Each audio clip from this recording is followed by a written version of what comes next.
ಇಡೀ ಮಾಲಿನಿ ಸಿಟಿ ಕೇಸರಿಮಯ ಆಗ್ಬಿಟ್ಟಿದೆ.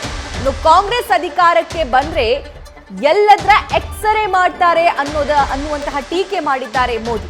ನಿಮ್ಮ ಜಮೀನು, ನಿಮ್ಮ ಆಸ್ತಿ, ಚಿನ್ನಾಭರಣ ಎಕ್ಸ್ರೇ ಆಗುತ್ತೆ, ನಿಮ್ಮ ತಾಳಿ ಮೇಲೆ ಕೈ ಹಾಕಲು ಅವಕಾಶ ಕೊಡ್ತೀರಾ ಅಂತ ಹೇಳಿ ಪ್ರಶ್ನೆಯನ್ನು ಕೂಡ ಮಾಡಿದ್ದಾರೆ. ನಿಮ್ಮ ಪಿತ್ರಾರ್ಜಿತ ಆಸ್ತಿಯನ್ನ ಕಸಿದುಕೊಳ್ಳುವ ಬಗ್ಗೆ ಸರ್ವೆ ನಡೆಸ್ತಾರೆ, ಎಚ್ಚರ ಅಂತ ಹೇಳಿದ್ದಾರೆ.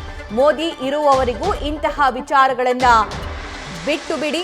ಕಾಂಗ್ರೆಸ್ ನಾಯಕರಿಗೆ ಬೆಳಗಾವಿಯಲ್ಲಿ ಪ್ರಧಾನಿ ನರೇಂದ್ರ ಮೋದಿ ಅವರು ಈ ಮೂಲಕ ಎಚ್ಚರಿಕೆಯನ್ನ ಕೊಟ್ಟಿದ್ದಾರೆ.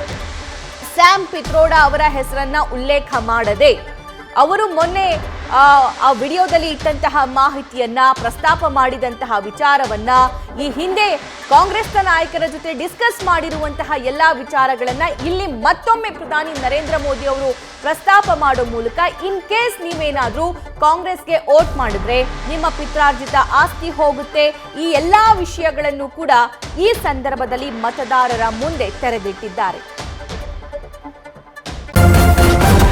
ನ್ಯೂಸ್ ಫಸ್ಟ್ ನಿರ್ಭೀತಿಯಿಂದ ನಿಮ್ಮ ಪರವಾಗಿ.